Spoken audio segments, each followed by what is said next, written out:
Hello, week 13 of the 13th retrospective, anyway, of my human in the loop journey.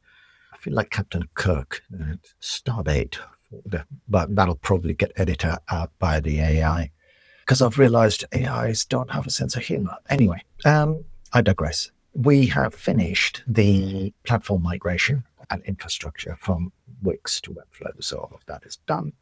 Built some more microservices, more on that later.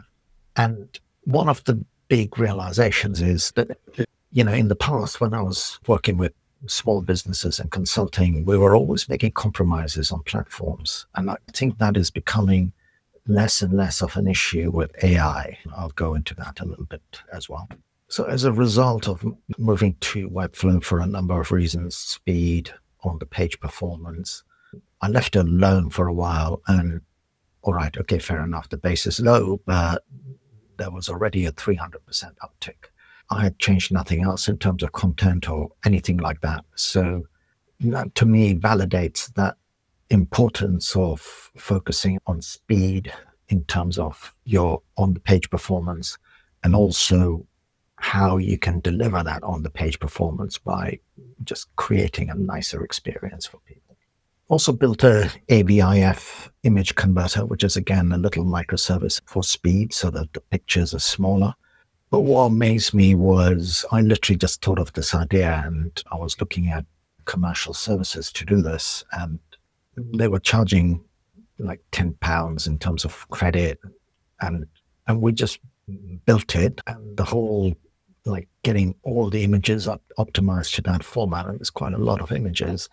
It literally costs probably 50 pence. So again, getting closer to that where the work actually happens is going to save us a lot of money.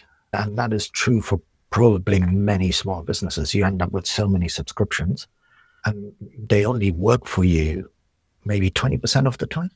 One other thing I finally got done is the tutorial of how you turn research into a narration, voice file narration automatically. So it's interesting. Building it nearly didn't take as much time as documenting it and sharing with everybody else. And one of the other reasons why it took so much more time is because I was playing around with going, hang on a minute, can I build these things, record the gist of what it does, and AI then compiles the documentation and the stories that go with it? It's very close. It's not quite there yet. Following on from that, I also did my first talking an article to life. So made a load of voice notes on my phone in one file and sent that in to the system I'm putting together and got it to do a number of things like turn it into first draft, do research to validate the points that I've been making, which didn't come out of nowhere. I mean, I got them by watching and consuming. So that's pretty interesting, and I'll share that separately. And I mentioned in last week's retrospective, I'm taking a course by a content creator just to pick up some tips. And one of the things that was shared was to cycle through the thumbnails on a YouTube channel. So I am looking at building an automation that does that across the entire channel. It feels like a ton of work, and if that can be systemized and it still gets that sort of uptick, that'd be a useful thing to build and then share with you guys. One of the other things I was experimenting with is, again, it's one of those challenges that we always faced in publishing, is the further reading or related content. And that was either chosen by the editor at the time and then left and it never changed, no matter what new content you created, or it was being done by a very expensive system. Well, in my experience, I've come across 4 of them and they all charge quite a lot of money. You're talking about a couple of thousand. And you can never really see the benefit. And also they slowed the site down. So it's early days, but I've got it working, and it does the job and it's alive in the sense that the idea is that when new content comes in, it very quickly identifies places where that content should be surfaced as further reading. So it just keeps all of that alive. So we're moving much more towards the needs of what would be from a classic sort of publishing or online business. Again, I'll share that separately.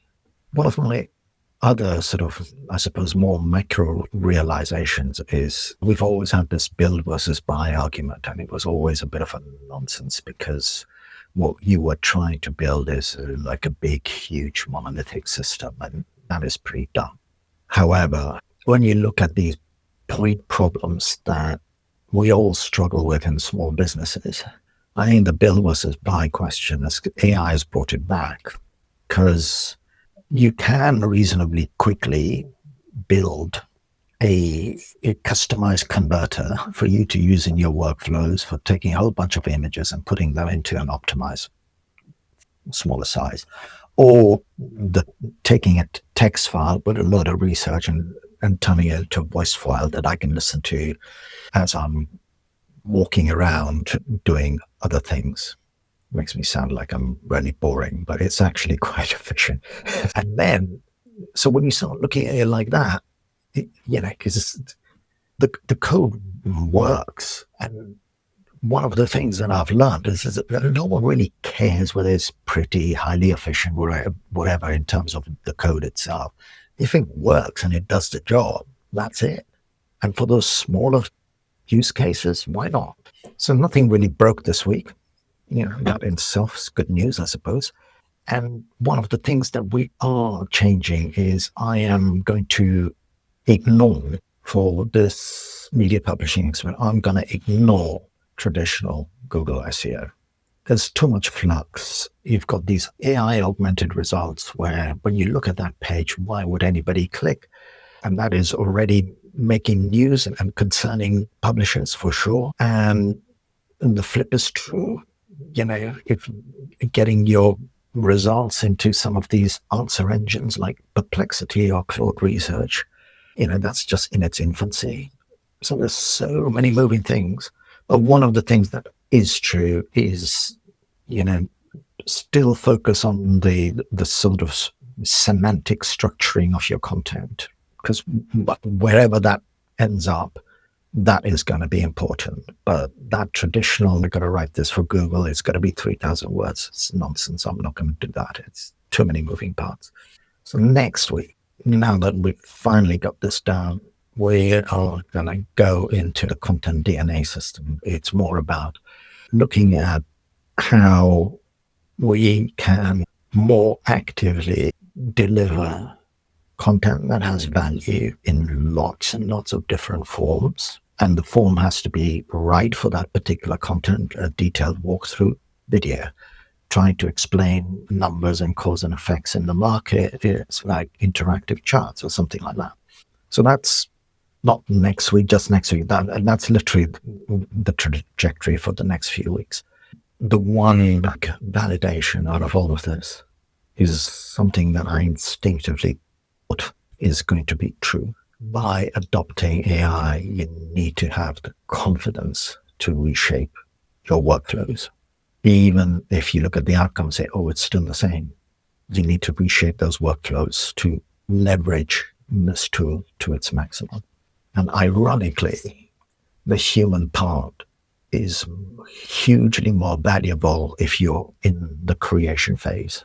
AIs do very good jobs of making decisions if they have all the right information, which is interesting in itself. Anyway, thank you for watching. Much more activity is going to be shared with you now that this phase of moving platforms is done. Thanks again for watching. Thanks for subscribing, commenting, and giving your feedback. I really appreciate it. I want to reiterate, if there is anything, because digitizing events is now becoming a living experiment, if there's anything you feel we should try, let us know, however outlandish it may seem. Thank you. Cool.